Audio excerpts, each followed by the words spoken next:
Буџет без штедење, плати, пензии и коридори. Кима за сите, како изборен балон може да ја разгори инфлацијата. Постои еден, би рекол јас, условен рефлекс на бизнисот да исчекува. Очигледно е дека премногу трошиме во однос на тоа колку пребираме. Даноци не плаќаат криминалци и себични, зошто фирмите на Мјалков должат 2 милиони евра. Над 40% од најпрофитабилните компании не платиле солидарен данок. Генерално не, значи може да се покране стечај, но овде треба да се покренат алатките за наплата, кои што се уредени со законот за даночна постапка. Значи испадна дека екстра профити остварувале сите други, само банките не. Прислушувањето отиде во архивите. Што сте чуле, не сте виделе. Дали аферата ја дотолчи правдата? Кое е правото на судот или на судскиот совет да излезе со изјава донесување ваков закон е упад во судскиот систем? Не е потребно и неаналитично се дава изјави дека ова е неказнивост, дека ова води кон не знам што и така натаму. Не, ова води кон правна сигурност. Обвинителите инертни, судиите без авторитет, колку адвокатите се во кругот на застарување. Судијата е круцијалната фигура во секоја судска постапка. Од судијата зависи се, апсолутно се. Дали во Македонија има политички монтирани случаи? Се разбира дека да. Ова пресуда не носи до некоја потенцијална цензура. Последното скенирање на Европската комисија се фокусира на катастрофалните состојби во правосудниот систем. Во фокусот се судовите, јавните обвинителства, потоа неажурноста во предистражните истраги, подигањето на обвинителни акти, долгите притвори и судските процеси. Со доголекувањето на процедурите се почесто се изнудува и застареност на прогонот и вината кај осомничените за криминал. Состојбите добиваат драматичен тек по непредвидливите промени во кривичниот законник и рапидното намалување на казните. Колку и на каков начин адвокатите се дел од неефикасните судења преку честите одложување на судењата. Никола Додевски е еден од познатите бранители и предпоследен председател на Еснавската асоциација на адвокати. Каде води ова политика на неказнивост? Последниот извештај на Европската комисија детектира дека македонскиот правосуден систем е на најниско ниво и има сериозни критики за во однос на бавноста на процедурите, бавноста на постапките. Јас би рекол дека вашето прашање има две различни теми, две различни области кои ги опфаќа. Се однесува на законодавна и на судска улога, односно судска и законодавна власт. Неприкосновено право на законодавецот е да ги менува законите, да ги носи законите, а судовите да ги применуваат. Нема да се сложам во никој случај дека измени на закон, особено овие актуелни за кои што предпоставам се однесува вашето прашање, а тоа е околу кривичното дело злоупотреба на службената положба, водат кон неказнивост. Апсолутно не. Моето лично мислење дека кривичното дело злоупотреба на службена положба одлично е што малку се тргна во правец на преработување, но не доволно. Зошто? Затоа што ова е кривично дело кое што е всушност празно дело, бланкетно дело, во кое што немате битие, во кое што немате опис на действијата според кој што вие треба да го казните тој што е обвинет за ова кривично дело. Ваква ситуација нема да сретнете, например, во германското законодавство. Знаете, во германското законодавство каде ќе сретнете злоупотреба на службена положба? Само како наслов на една глава на кривични дела, кои што понатаму детално образлагаат одредени криминогени или криминални действија на службените лица. И дури не само генерален назив, туку поединечно се наведени. Ке сретнете, например, судијата, арбитраторот, не знам, членот на Европскиот суд на правдата, тоа го имате напишано во кривичните дела. Тоа треба се направи. Не да се зборува дека ние водиме кон неказнивост со тоа што законодавецот е исполнил својата уставна улога и сменил еден закон. Тој е него право. А го сменил во позитивна насока, дури повеќе. Ако ако можам да го искажам моето мислење, е дека под итно, ваквото бланкетно кривично дело треба целосно да се избрише од кривичниот законник и да остане, баш како што ви реков, во австријскиот закон, во германскиот закон, како наслов на група кривични дела. Со тоа нема да се створи неказнивост. Напротив, само ќе се створи владење на правото и правна сигурност, бидејќи ќе се знае точно кое службено лице за кое действие одговара.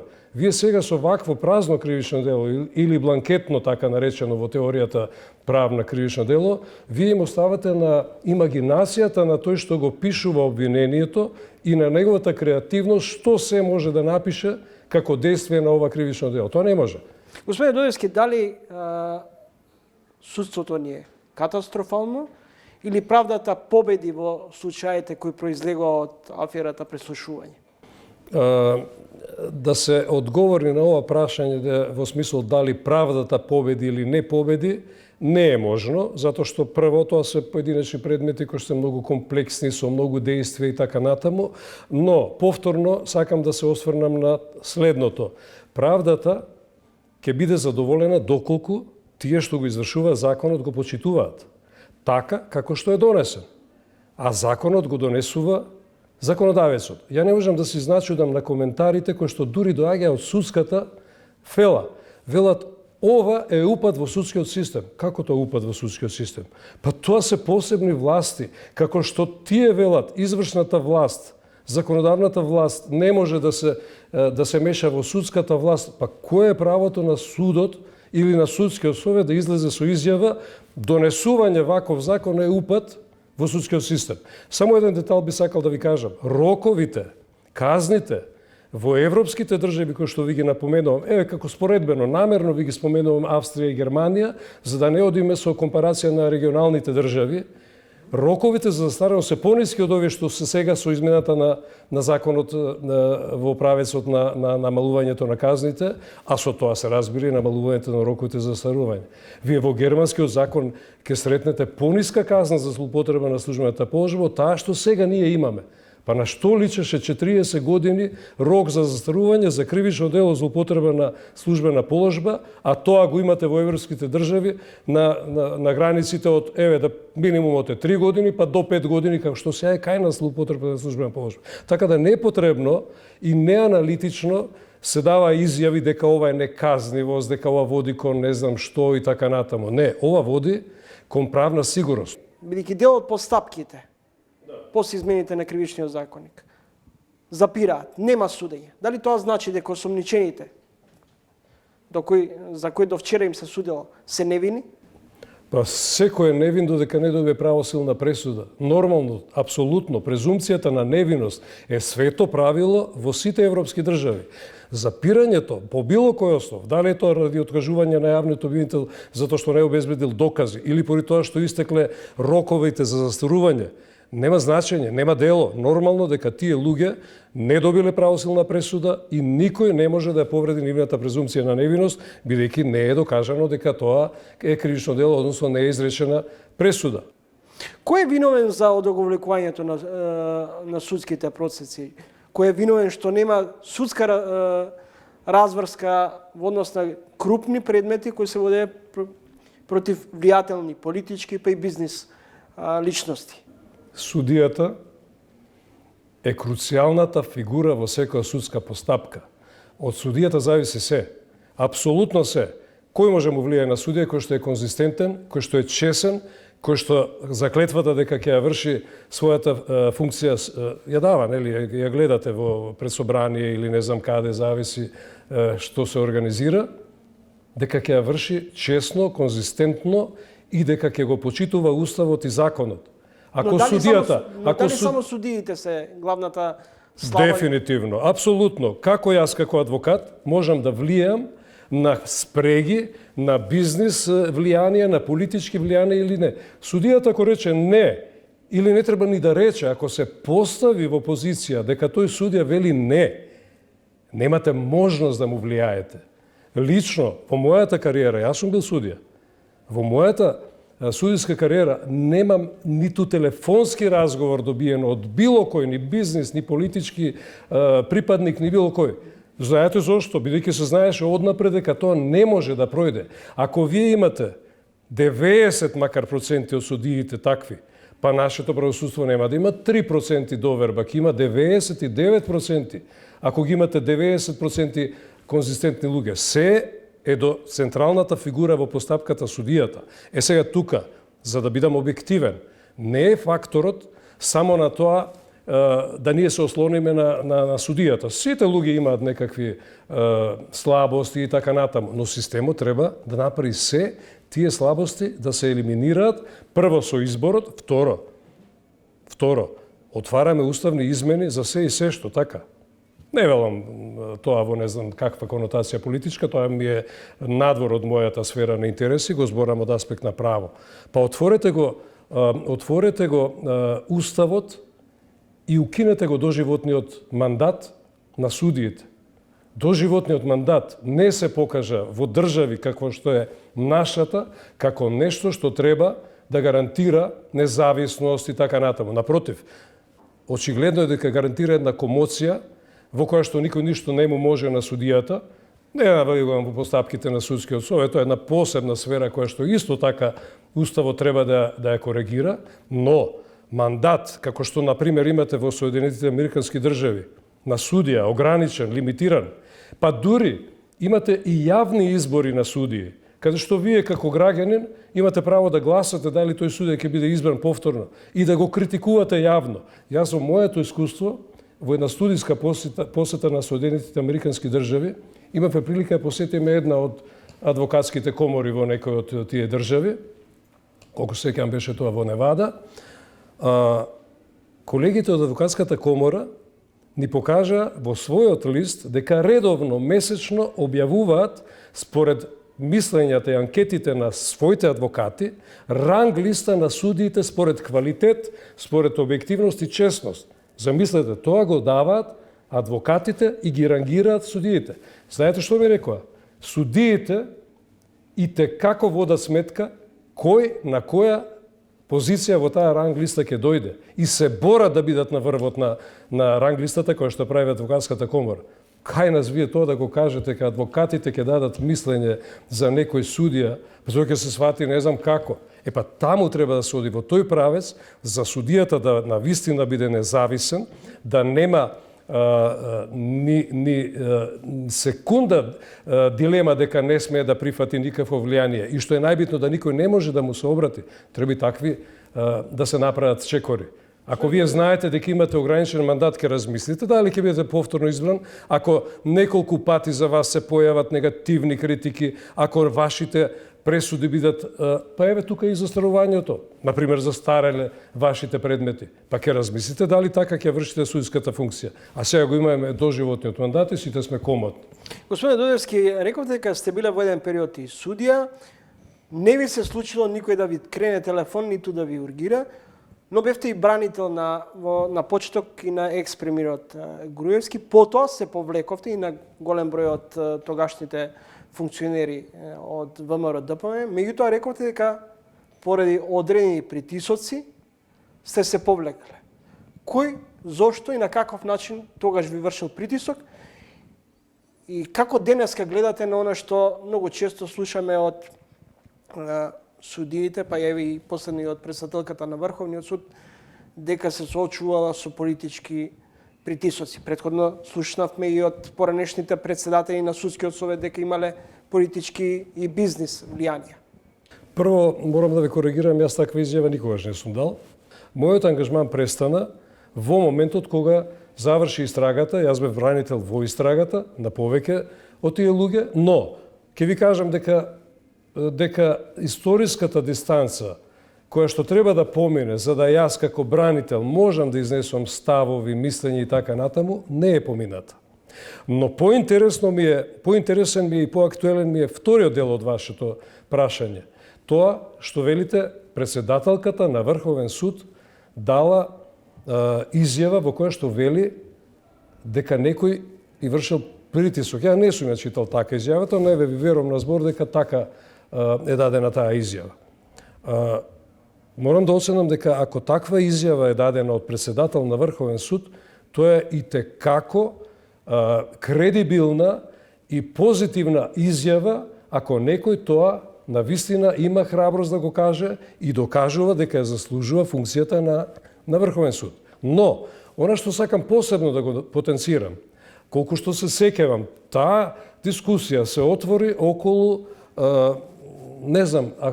помилувањето на овие клиенти што вие предмалку ги спомнавте, дадено од страна на председателот на Република Македонија во свое време, кое што не беше респектирано од органите, кое што не беше применето без оглед на ставовите.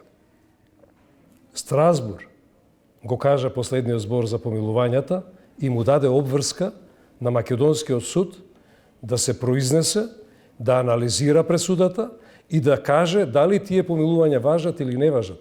Зборот на Страсбур, морам да ви кажам, дека треба да биде премиса и света обврска на нашите судови да ја анализираат пресудата, дел по дел, збор по збор и да дадат издржано образложение дали таа пресуда е применлива, ако сметаат дека не е применлива, треба да дадат сериозни причини зошто не е применлива.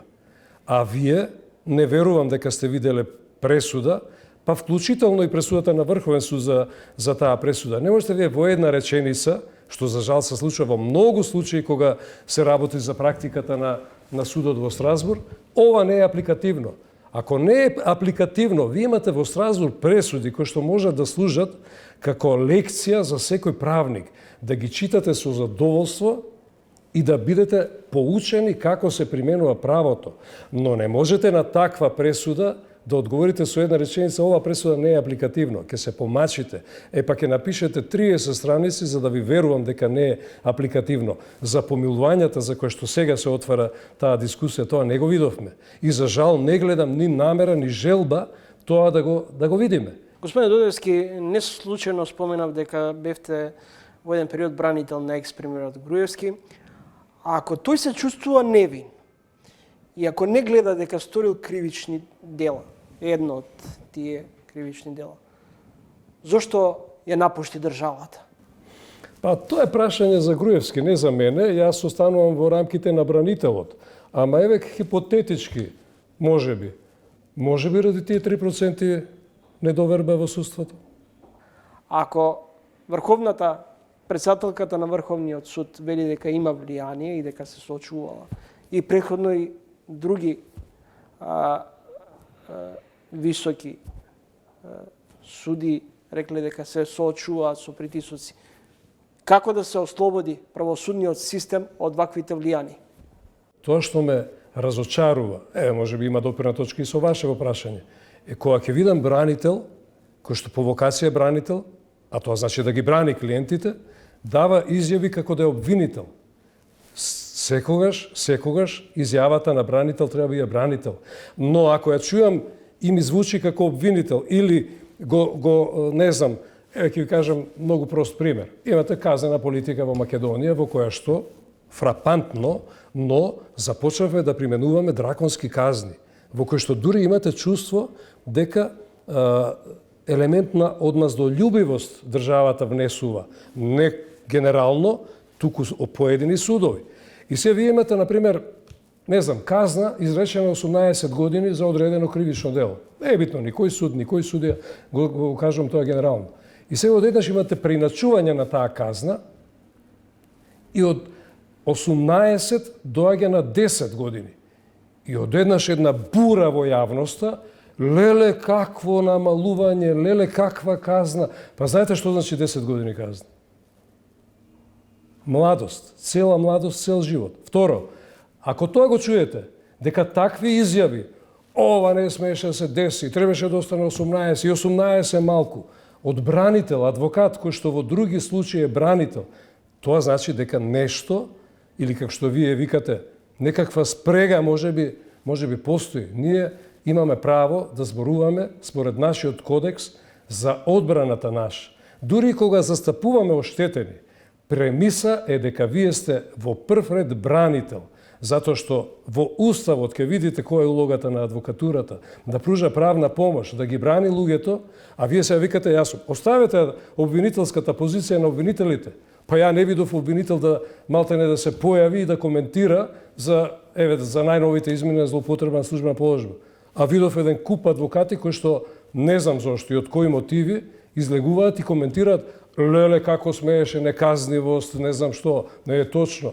Па не е поентата ги наполните затворите со сторители кои што прв пат се сретнуваат. Поентата да тие луѓе ги ресоциализирате, никогаш повеќе да не сторат кривично дело.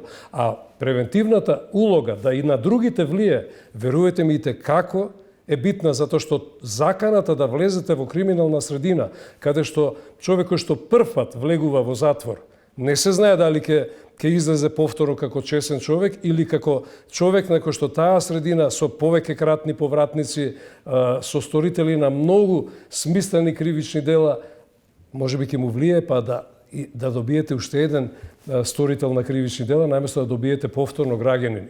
Се заговора радикална конфискација на имот со над 50.000 евра, ако не е докажано како е стекнат тој. Може ли да се откријат лукративните суди, адвокати, обвинители? Прво да ви кажам, радикална конфискација ви е многу добар израз, затоа што тоа е навистина радикална конфискација, но радикалното не значи владење на правото. Радикалното е обратно од владењето на правото и од правната сигурност. Не можете вие неспособноста на органите да ја покривате на тој начин што товарот на докажување ќе го префрлите на тие луѓе кои што, не знам, државата е таа што треба да превенира и треба да открива сторители на кривични дела, па доколку се докаже дека има кривично дело, да се примени и нормално мерката за конфискација на незаконски стекнатиот имот. Па еве вас ќе ве прашам, ќе ве повика некој пред 20 години донесете ми документи како сте стекнале колата. Ги имате документите од пред 20 години? Поготово ваков систем кај што нити имаме дигитализација, нити имаме архиви, нити имаме чување на одредена документација. Ја ве уверувам, нема да можете да ги најдете тие документи.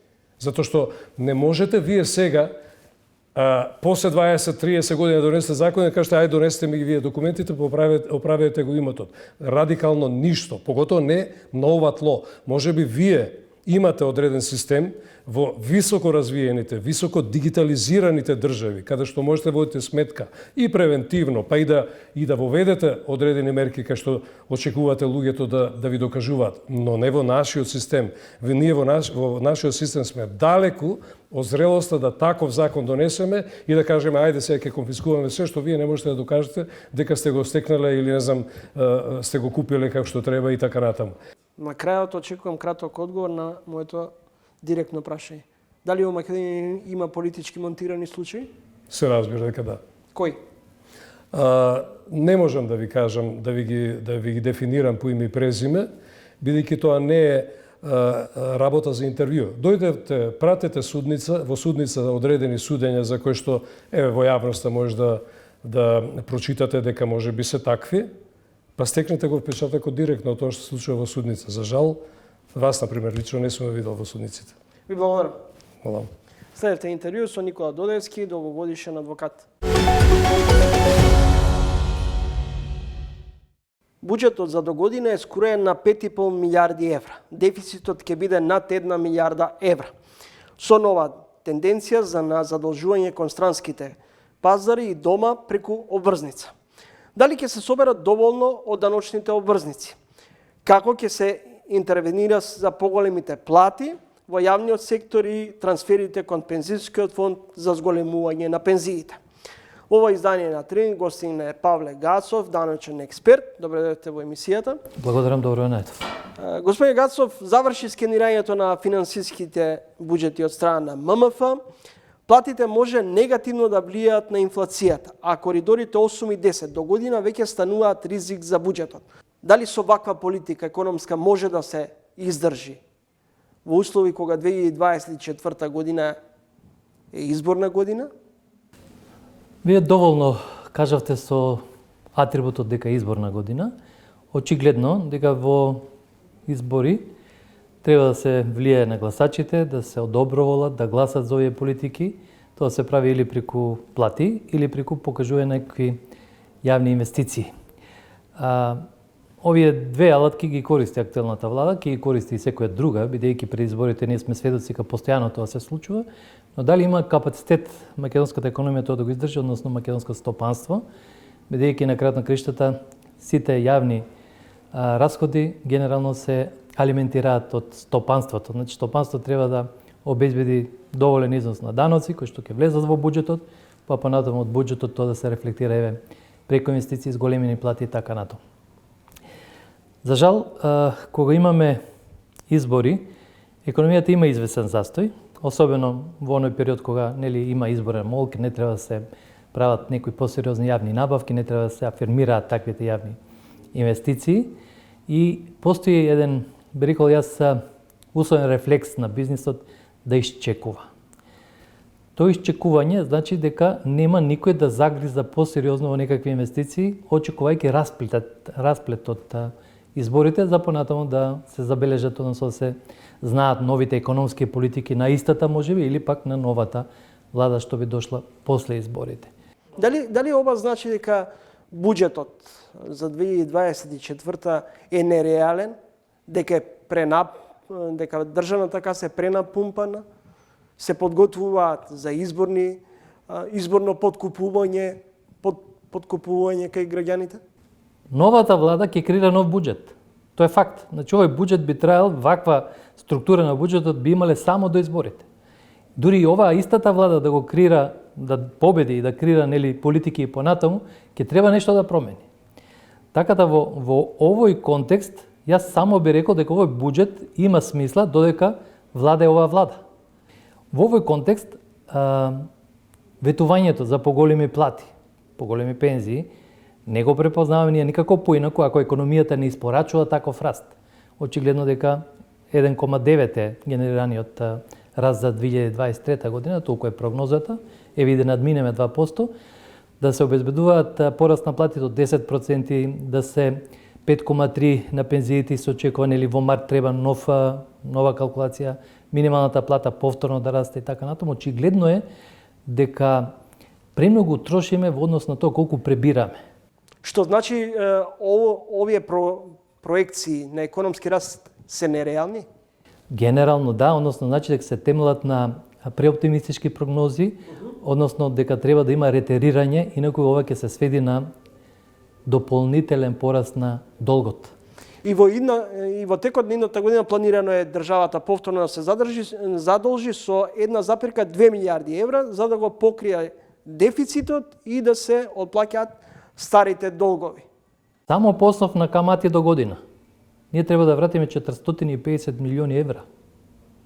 За да знаеме дека некои во минатото не се однесува домакински трошејќи и буџетските пари. Дека сакајќи да се представи поубав од што е, земал туги извори на финансирање, за во тој период дали да ги подели во плати или да отвори некаква инвестицијичка која што не испорачала раст на бруто домашниот производ од 3,5, 4,5, 5,5, туку останавме повторно 2 до 3 и тоа со релативно би рекол мали ефекти во можноста за генерирање, значи има раст кој што значи капитална инвестиција од типот, не знам, енергетика, например. Тоа да генерира нов можен раст во иднина, за разлика од некакви инвестиции од типот, не знам, игралишта, болници кои што можат да ги подобрат јавните услуги, но сами по себе не создаваат можности за нов раст. Но дали генерално можеме да ги сервисираме долговите? Дел од вашите колеги ќе речат се додека можеме да се задолжуваме, можеме и да ги сервисираме долговите. Знаете како, ние ги сервисираме долговите со нови долгови. Така да ако одговараме од тој тип, додека ни даваат, ние ќе ги сервисираме. Но е еден момент, може да се случи сценариот типот случај овие се презадолжија да подвлечеме црта, додека не го вратат она што го должат или поголем дел од она што го должат, ново задолжување нема да им овозможуваме. Или ќе ги задолжуваме по уште поригидни услови, повисоки камати, пократки рокови и така натаму. Владата се фали дека сега долгот го намалила и дека тој изнесува под 60%. Потоа вели дека инфлацијата спласната, меѓутоа фактите говорат дека граѓаните и натаму се задолжуваат за да отплаќаат на некој начин и стари долгови, бидејќи ценовниот шок влие врз грбот на граѓаните. Некои параметри одат во прилог на ова што го кажува владата. Например, оди во прилог падот на инфлацијата. Очигледно дека трендот е запрен, пикот веќе не може да оди нагоре, дека очигледно или ќе се задржи тој тренд на висок раст, но сепак умерен од аспект на она што беше, или пак намалување. Тоа е прва работа. Втора работа, кога зборуваме за процентот на јавниот долг, тој се мери во однос на бруто домашниот производ. Но пазете кој? Проценет.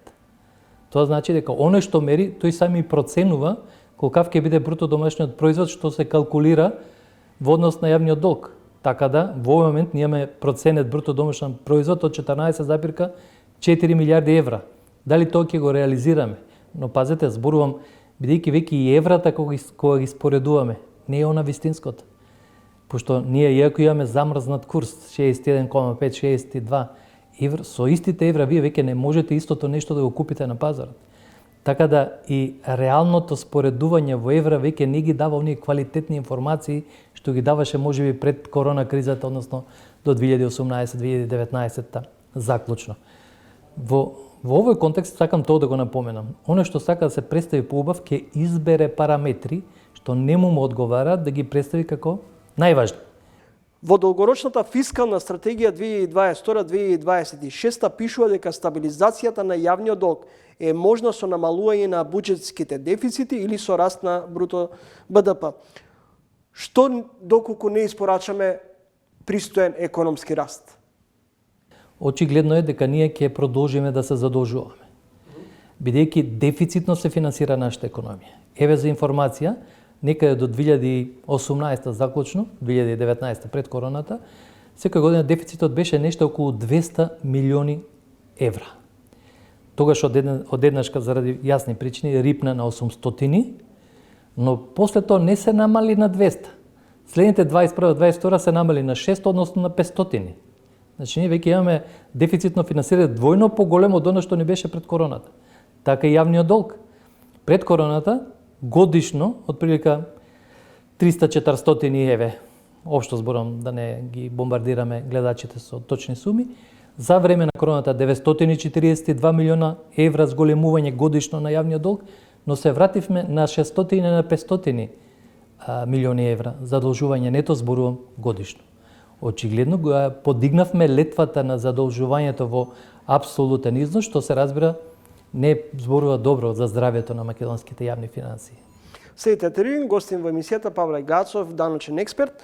Господин Гацов, УЈП објави листа на фирми кои се ДДВ должници, меѓу нив и фирми на семејството Мијалков. Дали е тоа влез за прогласување стечај? Генерално не. Значи може да се покране стечај, но овде треба да се покренат алатките за наплата, кои што се уредени со законот за даночна постапка. Управата за земјни приходи може да влезе во заплена на некој имот, нели, да се објави да наплати, да бара банкарски гаранции и така натаму. Управата за земјни приходи, според последниот податок што е објавен пред неколку дена, побарува за неплатени давачки околу 160 милиони евра. Значи, очигледно таа сума, ако успее целосно да ја наплати, се разбира тоа теоретски нема да може никогаш до крај, значително ќе влие на ликвидноста на македонскиот буџет. Но една друга работа што никој не ја кажува. Македонските јавни предпријатија во собственост на државата, и акционерски друштва и така натаму. Здравствените установи, општините, општинските предпријатија, буџетски корисници од прв ред имаат долг само за оваа до крајот на годината околу 600 милиони евра. Следните 2 години уште нови 200, значи вкупниот долг тие сепак се чеда на државата и на општините. Уште 200, вкупно 800 милиони евра на обврски кон деловни субјекти, кон стопанството, значи зборувам за должничко доверителни односи. Купена стока неплатена, не знам, користена услуга неплатена, изградено неплатено и така натаму. За такви односи се зборува. Така јавните финансии не само во буџетот. Треба да се гледат, бидејќи буџетот е биланс на успех. Тој функционира на принципот наплатив, платив. Ние треба да побараме и колку побаруваме, дека тоа не е наплатено, и колку должиме, бидејќи пак не е платено на нашите доверители. Речиси 40% од најпрофитабилните фирми не платиле солидарен данок. Тоа е загрижувачка информација. Предпоставувам, значи, една од причините предпоставувам дека може да е неликвидноста, а втората е дека очекуваат некој расплет од аспект на покренатата иницијатива до Уставниот суд. Законите кај нас се носат за да се применуваат. Очигледно дека овие компании треба да се оплатат данокот. Ако се случи нешто поинаку со таа очекувана разврска кај Уставниот суд, се разбира дека државата треба соодветно да реагира. Многу чудно е овде што некако под летвата помина финансиските институции. Значи, испадна дека екстра профити остварувале сите други, само банките не. Зошто се изоставени банките во однос на солидарниот данок? Тој што го креирал законското решение, очигледно правил симулации, да, пробувал.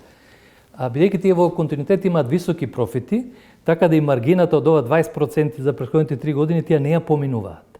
Значи, постојано сте одличен, прва лига сте, не сте паднале во подсојуз, па да имате голема разлика, за да ве оданочат.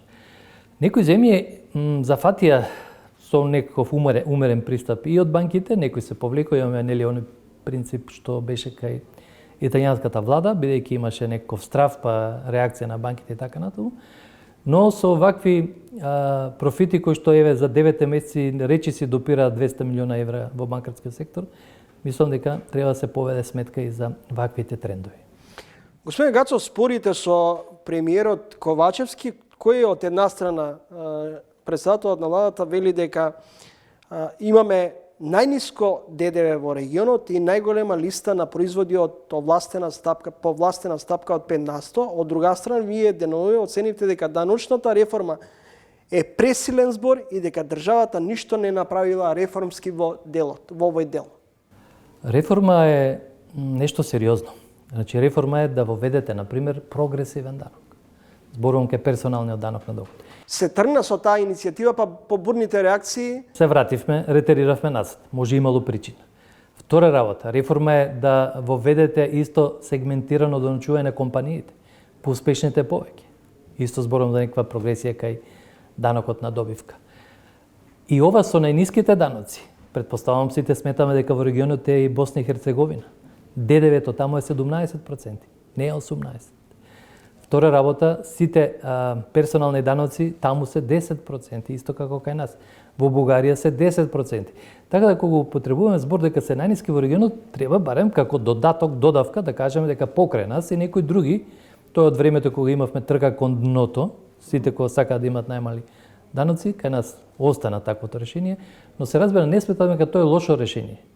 Но за да имате ниски даночни стапки, мора да имате голем број на даночни обврзници и широка даночна основа. Сивата економија од 33,4 да ја намалите на 17, 18 до 20%. Тоа е реформа за мене. Значи, во таков контекст, ова што го употребувам дека реформа е сепак нешто посериозно, отколку да намалите стапка, не знам, да некој производ да ги исклучите од 18 до 10 да ги однесете на 5, тоа е само реструктурирање на актуелното законско решение. Зголемени се просечните плати, кои всушност си го полнат пензионскиот фонд, но дали државата и буџетот може да го понесат товарот во ситуација кога, например, и пензионерите бараат зголемување на пензиите, се чувствува подолг период социјално незадоволство меѓу граѓаните генерално. И луѓето се сосема во право кога велат ако има за вас дури 78%, за нас барем треба да има 30%. Но бизнисот не може толку да испорача. Ние не произведуваме во наводници толку приходи за буџетот колку што се бара. Па добро, и политичари наши не може да испорачаат доволно резултати, па... Ама затоа јас велам да им се покачат платите толку колку што порастел бруто домашниот производ. Еве, 1,9 платите да вратат назад од март колку што им беа платите, нека им порастат за 1,9. Тоа е мери системот, толку испорачале, толку да добијат. Мислам дека во таква ситуација ќе се испотепаат за да расте бруто домашниот производ во однос на она што сега го има. Ова повеќе, како да кажам, шеговито го кажувам во контекст дека треба механизми и алатки, но инфлацијата врати еден страшен процес од времето на бивша Југославија на кој што бевме сведоци. Тоа е процесот на индексација. Тоа значи покачуваме, мериме во однос на покачувањето, па и на тој му покачуваме, тој му е инпут на следниот, па и тој ќе покачи. Значи ние сме веќе вовлезени во таков процес што е дисторзија, значи прави дисторзија во економијата, во смисла секојаш губитници се оние со пониски примери да немаме дилема, но ваквите очекувања дека треба да растат и пензиите, а велиме растат платите, дел нели се плаќа социјален придонес за пензионерите, сега таму ќе се истроши тој повисок процент на наплата на социјалните придонеси во зголемените пензии, но во структурата релативните броеви се важни. Пред 6 години објавивте критика за неконтролираните банкарски маржи за 500 на 100. Денес банките се, она што испомнавме, вртат огромни средства на нивните конта. До кога банките ќе бидат во своевидна лежерна ситуација? Никој не ги чепка. Утрово, од вчера, завчера имаше една анализа на Народната банка, тоа се они извешти што ги праќаат. Повторно го проверив овој со однос на каматите, во смисла на депозитите и на кредитите, не е намален за ниту 1% каматната маргина. Точно ли ми е информацијата дека за 50 на 100 им се зголемени профитите оваа година? Апсолутно, апсолутно. Но каматната маргина и сега им е 5 пати. Значи, 500% во однос на влезните камати и излезните им се поголеми. Не постои индустрија што има таква профитна маржа, бидејќи каматната маргина кај банките е она што е профитната маржа, односно трговската маржа кај обичните трговски субјекти. Да не забораваме дека и банките се трговски друштва, работат за профит. Особено се важни, не велам, бидејќи се крвотокот на економијата, но и тука имам своји ставови веќе. Ако министерот за економија најавува дека ќе направи закон со кој што ќе ги лимитира маржите во трговијата на 10, односно 20% заради заштита на цените, зошто да нема лимитирање на банкарската маргина кај каматите за 10 до 20%? Ако депозитната камата е 2%, кредитот е да е 2,40, поголема за 20% од депозитната. Значи, ова се суштински тектонски математики кои што покажуваат каков е односот на државата кон едни како кон други. Затоа треба многу внимателно и особено кај банките да се направи регулација, тука пред се мислам Народната банка има особено важна улога, за да не се претера во тој јаз помеѓу депозитните и кредитните камати. Очигледно дека тие што се задолжуваат плаќаат прескапо, каматите во 2023 значително се покачија, за разлика од депозитите кои што има мал умерен раст. Благодарам за гостувањето во емисијата. Благодарам за можноста. Следете разговор со Павле Гацов, даночен експерт по кратката пауза. Продолжуваме со останатите содржини и гости за ово издание на ТВ магазинот Тренинг. Гледате не. Не стигнуваат реакциите во јавноста по образложението на пресудата на судиката Јованка Спировска Панева против истражувачката репортерска лабораторија, која констатираше дека тие не биле медиуми, а новинарите кои работат во оваа редакција не се новинари. Но каква е состојбата денеска во македонските медиуми? Ако во 2016 во времето на владење на Груевски ВМРО ДПМН се важеше правилото дека медиумите се узурпирани од одредени политички и бизнис мокници, како е денеска. Во ово издание на Тренинг со говорник е Леонора Каличи, претседателка на Советот за етика. Господја Каличи, дали последната пресуда на граѓанскиот суд во однос на ИРЛ всушност е правен преседан и какви би може да бидат консеквенциите во наредниот период и можните импликации врз слободата на медиумите и говорот?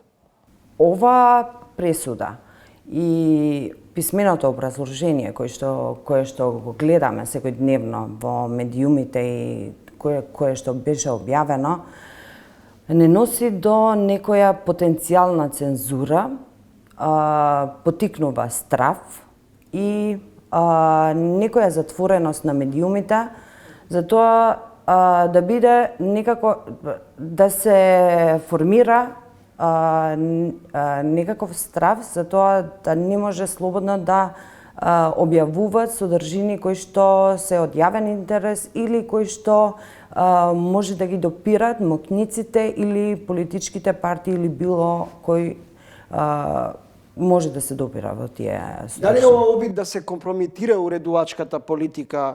Да, секако ова донесува има големо влијание во уредувачката политика на самите медиуми, исто така негативно влијае врз слободата на изразување на сите новинари и нивното мислење, слободното мислење, и тоа секогаш кога зборуваме за објавувани содржини или било какви продукти на новинари, секогаш истакнуваме дека тие треба да ги имат тие елементи на професионално и етичко известување.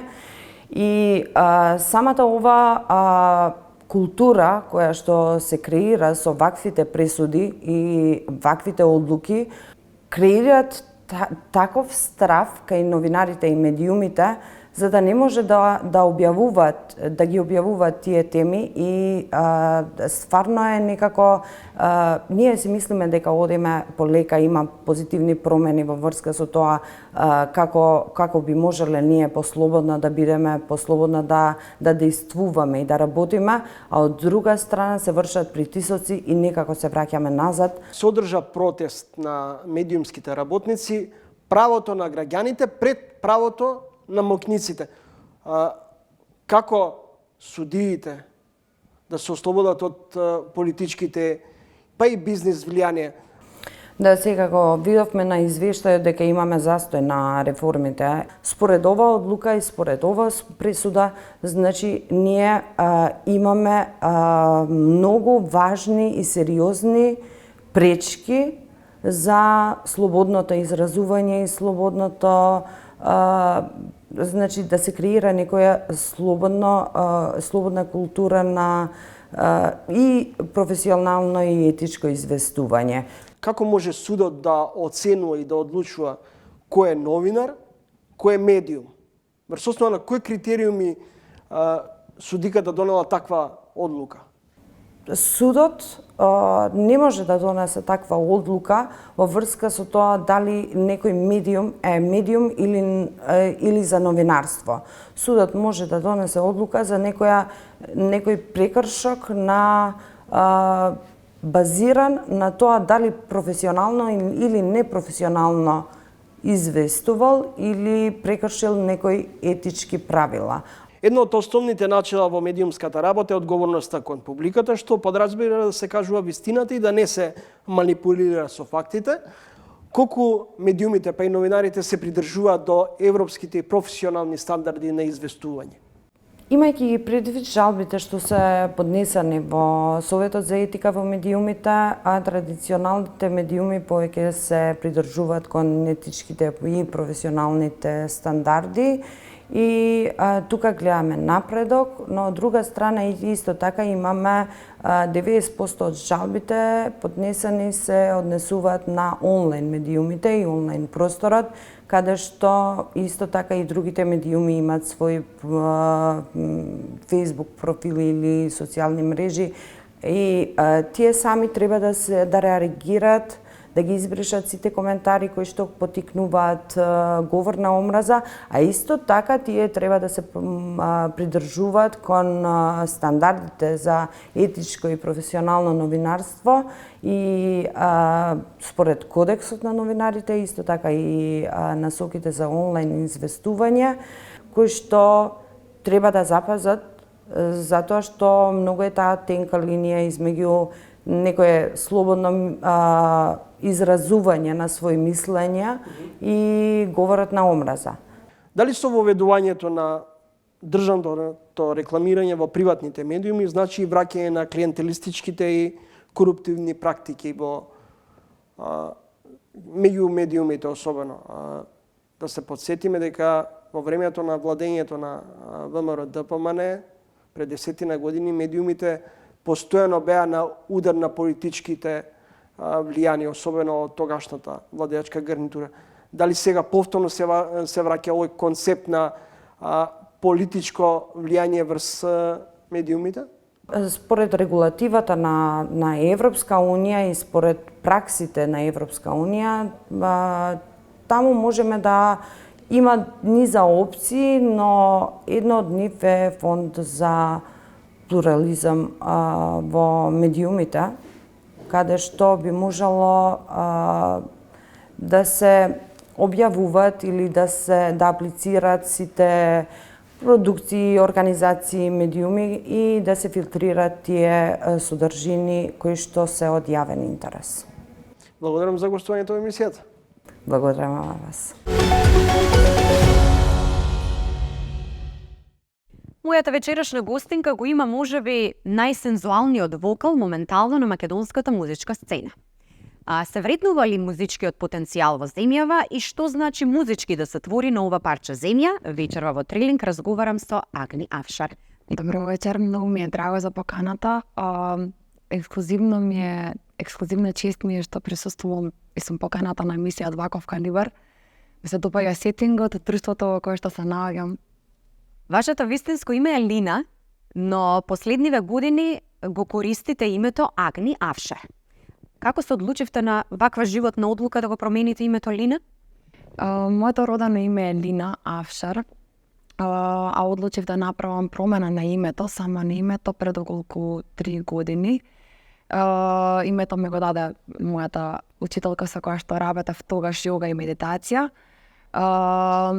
Името има многу длабока символика, како што знаете. На санскрит представува оган, односно бог на огнот, во една најповршна смисла, да кажеме. А во подлабоката символика се разбира дека несомнено поврзана со мојот карактер, може би жестокоста на изведбата, на сцена, а при тоа и емотивноста и сензуалноста на вокалот. Како се прави спојот помеѓу оганот кој што го кажувате, символиката на вашето име и она сензуалност која што ја покажувате на сцената? Може би е спој помеѓу нешто што внатрешно го носам како карактер и многу музичка наобразба, многу инвестиција во себе, многу одговорно прифаќање на секоја задача и проект која што ми се зададени. Присутност на сцената, се трудам да бидам што е можно пофокусирана при секоја изведба, да не се изгубам себе си во процесот, а при тоа да ги задоволам потребите на публиката, на клиентот, може би така. Имате дипломирано на катедрата за джез музика, но во вашето музицирање може да се испреплетат и етно варијанта и сол моментот. Што значи музички да се твори правец кој што не е приближен до комерцијалата и кој што не толку го дразни увото на македонскиот аудиториум? Има публика која што многу ја сака и слуша оваа музика, особено бев сведок за време на своите студии тука во Скопје, на Музичката академија во Скопје, дека стана едно време модерно да се слуша джез музика, да се посетуваат джез настани, па така некако се инкорпорираше таа прозападна музичка сцена и кај нас, а несомнено дека ќе се спои со она што е тукашно, односно македонскиот ритам и мелос кој што е многу автентичен. Вие сте една од ретките музичарки во земјава која достојно го следи својот музички пат и не подкликнува под оние предизвици на, ако може да се искористи таа терминологија, општествено прифатен. Што значи да се изоди тој пат и да се задржите на правецот на музицирање? Сметам дека треба многу да се работи на тоа да се пронајде автентичното јас и да се работи на тоа да секако дека ние сме растеле си доли, сме сакале да звучиме или да изгледаме како некој, но при тој процес да се препознае што е автентично кај секој еден од нас и да се бруси тој бисер, да речеме. Не сметам дека треба помалку да постои едното во смисла на комерцијална музика, да речеме, за повеќе да постои другото. Сметам дека се комплементарни, јас секогаш правам спој и фузија помеѓу едното и другото, бидејќи сметам дека тук во шаренилото е сладкоста на изведбата на некој начин. Она што е интересно за вашата музичка кариера е дека вие всушност дипломирате прво на филолошкиот факултет, меѓутоа по една турнеја која што имате со фолк джез ансамблот на македонско ромско творештво, вие се одлучувате да се запишете и да студирате музика, Кој е клучниот момент во промена на оваа животна одлука, на промена на овој кариерен пат, да кажеме? Музиката јас носам со себе уште од најмали години, бидејќи мајка ме запиша во нижото музичко училиште Илија Николовски Луј на 7 годишна возраст, каде што 8 години изучував пијано, солфеж и теорија на музика. Јазиците ги носам уште од претходно, бидејќи мајка ми е сега во пензија, нели нормално, но беше професор по англиски јазик, па ми ги принеса македонскиот и англискиот како мајчини јазици. Откако дипломирав на филолошкиот факултет, решив да се запишам на музичката академија во Скопје, охрабрена од луѓето околу мене, бидејќи тоа беше на некој начин и првата љубов моја. А јазиците беа многу комплементарни со она што сега го работам, односно вокалната изведба, бидејќи ми е многу полесно да изведувам на сите странски јазици, англиски, француски, португалски, шпански и така натак. Авшар, вие припаѓате на младата група на македонски вокали, моментално. Каков е ставот во однос на почитта на македонските таленти тука? Колку Македонија се грижи за македонските млади таленти, музички? Како што се развива македонската сцена, односно колку што повеќе се трудат сите македонски изведувачи да личат се повеќе и повеќе на светската музичка сцена, што е по секој случај прогрес, толку повеќе и општеството на некој начин се труди да ги подкрепи, поддржи, да ги охрабри изведувачите. Тоа се гледа преку многу примери, дали е тоа финансиска поддршка, дали е тоа поддршка на социјалните медиуми, дали е тоа поддршка на емисии од ваков калибар, има поддршка. Македонското уво е многу префинето, пред се македонецот е многу талентиран музички, секој еден речиси, па знаат да препознаат квалитет и да го поддржат. Ви благодарам за вечерашното гостување во Трилинг. Фала ви многу едно. Професор кој пишува и романи, неделава излегува приказни за пријателството и храброста под наслов Бигор Шарпланинецот. Тоа е 51-та книга на академик Ферит Мухич, филозоф. Минатата недела одговори на Трилинг. Како сте денес? Осамен? Изолиран?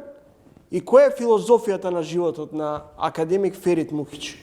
Ова е музика за моите уши. Сега дојдовме до истински теми. Добро е што ја спомнавте таа книга, да. Тоа е, така да кажем, една лична филозофска позиција според која ние сме тука за да направиме нешто подобро од себе, од она што сме биле. Еден од незините наслови е една од песните и таа е така концепирана 100 чекори над. Доволно е еден чекор над. Не се мери нашиот живот со просторот што сме го минале. 10 пати да сме ја обиколиле земјината топка, тоа не е ништо. Како да сме биле на место, сето тоа е хоризонтала. Она што се мери е вертикала. Да бидеме еден чекор повисоко. Јас оптимистички велам 100 чекори над, али еден чекор над она позиција на која бевме. Да направиме од себе подобар човек за малку, за трошка, колку во клунот на ластовичката да се збере, доволно е. Тоа го оправдува нашиот живот. Да гледаме во тоа квалитативно подобрување, не во ни лукративно, ни квантитативно одење вамо и тамо.